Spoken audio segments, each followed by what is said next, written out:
کاٹا فی الحال اس کی راہ سے نکل چکا تھا، مگر 5 سال بعد وہ ایک بار پھر واپس آ گیا تھا۔ وہ صرف ریان کاظم سے واقف تھا، براڈ سے نہیں، جو پس پردہ اس کے تمام ارادے ناکام بنا رہا تھا۔ ریان نے براڈ بن کر جہاں غلط کام روکے وہیں ہاتھ شبیر بن کر شجاع کا رائٹ ہینڈ بن گیا۔ شجاع ان کی سازش سے انجان تھا۔ شجاع کو پیول، ڈیول اور اینڈریو سے ڈیل کرنا تھا، جو ملیشیا اور رشیا مافیا کے لوگ تھے، مگر ریان نے اس کا پلان خراب کر دیا۔ اس دن اسے علم ہوا کہ ریان ہی براڈ ہے، مگر اس سے پہلے ریان اسے پکڑ کر اس کی ہڈی ہٹاتا، فائق نے لائٹ بند کر دی اور اسی اندھیرے کا فائدہ اٹھا کر حسیب درانی نے اسے ہٹا کر خود کو پھنسا دیا۔ ان کے لیے ان کا بیٹا ہر چیز سے اہم تھا، اگر انہیں اس کے لیے مرنا بھی پڑتا تو وہ کبھی انکار نہ کرتے۔ شجاع وہاں سے نکل کر درانی مینشن چلا گیا تھا، جہاں سے وہ اگلے دن حسیب درانی سے ملنے جیل گیا۔ فائق کو بھی وہ اپنے ساتھ ان سب 2 نمبروں کاموں میں لگا چکا تھا۔ اگر کہا جاتا ہے فائق اس کا دایاں بازو تھا تو غلط نہ ہوتا، مگر وہ فائق کی بیوقوفی کی وجہ سے اسے ہمیشہ خود سے دور رکھتا تھا۔ بابا، آپ نے زبان نہیں کھولنی، کچھ بھی مت کہیے گا، میں سب سنبھال لوں گا، آپ کو بھی یہاں سے نکلوا لوں گا، بس چپ رہیے گا۔ شجاع نے انہیں جیل میں دیکھتے دھیمی آواز میں کہا تو وہ سر ہلا گئے۔ شجاع نے پلان بدل دیا اور ان تینوں کو پاکستان بلانے کی بجائے خود ملیشیا آنے کا فیصلہ کیا۔ دوسری طرف اس نے حسیب درانی کی بیل کروا دی، جس سے ریان کا دھیان صرف ان پر رہے اور خود وہ یہاں آ گیا، مگر ریان نہ جانے کیسے یہاں بھی آ گیا۔ آفیسر، کیا کہنا چاہتے ہیں آپ؟ جج صاحب کی آواز پر اسکائی بلو یونیفارم میں ملبوس ازمیر چلتا ہوا جج صاحب کے سامنے جا کھڑا ہوا تھا۔ آئلہ حیرانی سے اسے دیکھ رہی تھی، وہ یونیفارم میں کیوں آیا تھا؟ یور آنر، حسیب درانی بے گناہ ہے اور یہ اس کے ثبوت ہے، اصل مجرم کوئی اور ہے۔ ازمیر نے شجاع کے کالے کرتوتوں کی فائلیں ان کے سامنے رکھی تھیں۔ حسیب درانی، اصل مجرم آپ کا بیٹا ہے، کیا آپ اس بات کا اقرار کرتے ہیں؟ جج صاحب نے حسیب درانی کی سمت دیکھتے پوچھا، جن کا رنگ لٹھے کی مانند سفید پڑ چکا تھا۔ نہیں یور آنر، میرے بیٹے نے کچھ نہیں کیا، جو کیا ہے میں نے کیا ہے، آپ مجھے پھانسی کی سزا دے دیں۔ وہ جو اپنی موت پر خاموش تھے، بیٹے کی موت کا سن کر تڑپ اٹھے تھے۔ آپ کے جھوٹ کا اب کوئی فائدہ نہیں ہے مسٹر حسیب درانی، FIA کب سے آپ کے بیٹے کے تعاقب میں تھی، جو بالآخر آج سامنے آ گیا ہے۔ ازمیر سرد و سپاٹ انداز میں بولا تو وہ ساکت رہ گئے۔ نہیں، کہا نا، میرے بیٹے نے کچھ نہیں کیا، جو سزا دینی ہے مجھے دے، میں پھانسی کے لیے بھی تیار ہوں۔ حسیب درانی بیٹے کی محبت میں اتنا اندھا تھا کہ اسے ہمیشہ سے گناہوں کے دلدل سے نکالنے کی بجائے مزید اس میں ڈھکیلتا رہا۔ حسیب درانی، مجرم صرف وہ نہیں ہوتا جو سب گناہ کرے، گناہ کو چھپانے والا بھی مجرم ہوتا ہے۔ آپ کا انداز بتا رہا ہے کہ آپ اپنے بیٹے کے گناہوں سے ہمیشہ سے واقف تھے، تو گناہگار تو آپ بھی ہیں۔ آئلہ ہوش میں آتے ہوئے بولی، یور آنر، حسیب درانی بھلے ہی مجرم نہیں مگر بے قصور بھی نہیں ہے، میری آپ سے درخواست ہے انہیں سخت سے سخت سزا دی جائے۔ آئلہ جج صاحب کی سمت مڑی۔ حسیب درانی کا وکیل تو بس معاملہ سمجھنے کی کوشش کر رہا تھا، اسے خاموش رہنے کے ہی پیسے دیے گئے تھے، وہ ہر چیز سے لا علم تھا، سو اس کا کچھ بھی کہنا فضول تھا۔ جج صاحب نے تمام ثبوت دیکھے اور حسیب درانی کی جانب متوجہ ہوئے۔ آپ نے نہ صرف اپنے بیٹے کا گناہ چھپایا بلکہ ہر گناہ میں اس کا ساتھ دیا، آج تک بے شمار معصوموں کی جانیں لی آپ کے بیٹے نے، اور ان کے خون میں کہیں نہ کہیں آپ بھی شامل ہیں۔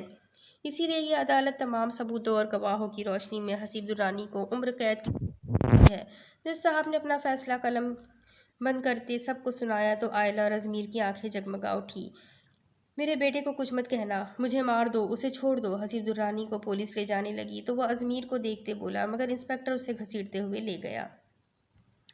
یہ سب کیا ہو رہا ہے ازمیر؟ حسیب درانی کا بیٹا یعنی ریحا کا بھائی شجاع درانی ہے اس سب کے پیچھے، مگر یہ سب آپ کیسے جانتے ہیں؟ آئلہ سنجیدگی سے اسے دیکھتے ہوئے بولی، آپ جانتی ہیں نا، مجھے کچھ وقت پہلے ہی یہ کیس ملا تھا، جب میں اس تنظیم کے بارے میں تحقیقات کر رہا تھا، ہاتھ کو میں نے ہی ان لوگوں میں بھیجا تھا، وہیں سے ہمیں اس سب کا علم ہوا۔ ازمیر کیپ اتار کر ہاتھ میں پکڑتے بولا، وہ Pakistan FIA federal investigation agency میں آفیسر تھا۔ یہ سول ایجنٹس ہوتے ہیں جن کا کام سولز کے حلیے میں رہ کر جاسوسی کرنا ہوتا ہے، مگر وہاں سے آپ لوگوں کو حسیب درانی ملا تھا نا، پھر شجاع، اس کے دماغ کی وہی چھوٹ ہو چکی تھی، مگر کچھ سمجھ میں نہیں آ رہا تھا۔ کیا سارے سوال یہیں کر لے گی؟ حوصلہ رکھ لے، سب معلوم ہو جائے گا۔ اس وقت مجھے جانا ہوگا، ریان کو میری ضرورت ہے۔ ازمیر کے پاس اس وقت اسے پوری تفصیل سنانے کا وقت نہیں تھا۔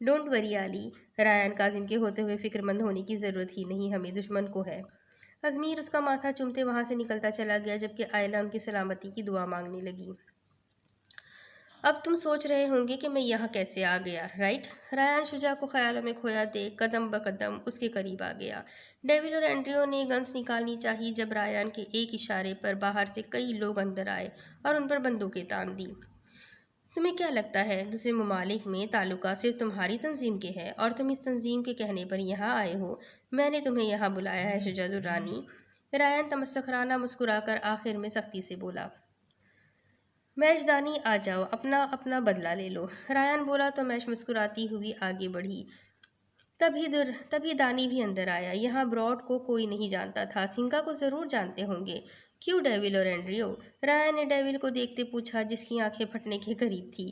سنگا اس کا مالے نام تھا جو اسے ملیشیا مافیا کی جانب سے ملا تھا۔ 5 سال پہلے جب اس نے براڈ بن کر اینتھونی کی جگہ سنبھالی تھی تب کسی سلسلے میں اس کا ملیشیا آنا ہوا۔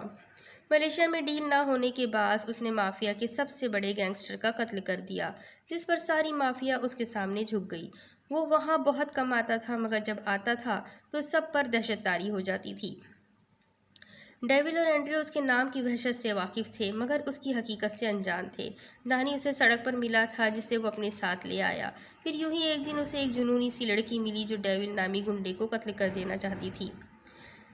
اسے اس لڑکی میں اپنا آپ دکھائی دیا۔ اس کی بہن کے ساتھ بھی تو یہی سب ہوا تھا، وہ بھی تو قتل کر دینا چاہتا تھا سب کو۔ اس نے میش کو سنبھالا اور ساتھ لے آیا۔ وہ دونوں عمر میں اس سے 5 اور 7 سال چھوٹے تھے مگر وہ دونوں ہی رایان کے لیے بچوں کی طرح تھے۔ وہ دونوں صرف سنگا کے نام سے واقف تھے۔ رایان نے ان دونوں کا نکاح کروا دیا۔ رایان جب بھی ان سے بات کرتا تھا تو ویڈیو کال پر ہی کرتا تھا۔ ملیشیا میں اس کا سارا کام دانی ہی دیکھتا تھا۔ میش ڈیول اور اینڈریو کا سارا پلان انہیں بتاتی تھی۔ ان کی مدد سے ہی اس نے 1 ہفتے پہلے والے ان کے پلان کو تباہ کیا تھا جس میں ڈیول اور اینڈریو پاکستان جانے والے تھے، جبکہ رایان نے 2 دن پہلے کا پلان بنا کر ان کی جگہ خود وہاں جا کر اصل مجرم کو پکڑنا چاہا مگر شجاع الرانی بچ نکلا۔ جس دن وہ ہوش میں آیا تب ہی اسے میش سے معلوم ہوا کہ 2 دن بعد وہ پاکستان آنے والے ہیں، مگر رایان جو دہشت پھیلا چکا تھا اور جو وہاں حالات ہے، ایسے میں ڈاک ہارٹ پاکستان میں ڈیل کرنے کی غلطی نہیں کرے گا۔ تب ہی وہ ہاد اور پاشا کے ساتھ ملیشیا آیا تھا۔ ارے یار، سب سے مین بات تو میں تمہیں بتانا بھول ہی گیا۔ کیا یار؟ تم نے بھی نہیں پوچھا کہ آخر مجھے پتا کیسے چلا کہ ڈاک ہارٹ یعنی حسیب درانی نہیں تم ہو؟ رایان سپاٹ انداز میں یوں بول رہا تھا جیسے اپنے بچپن کے دوست سے مخاطب ہو۔ بتایا تو ہے، تمہاری اسی انگوٹھی نے ہی تمہیں پھنسا دیا۔ رایان نے اس کا ہاتھ تھامتے اس کے سامنے کیا۔ تم نے اس جیسی انگوٹھی تو بنوا لی مگر اس پر اپنی تنظیم کا نشان کندہ کروانا بھول گئے۔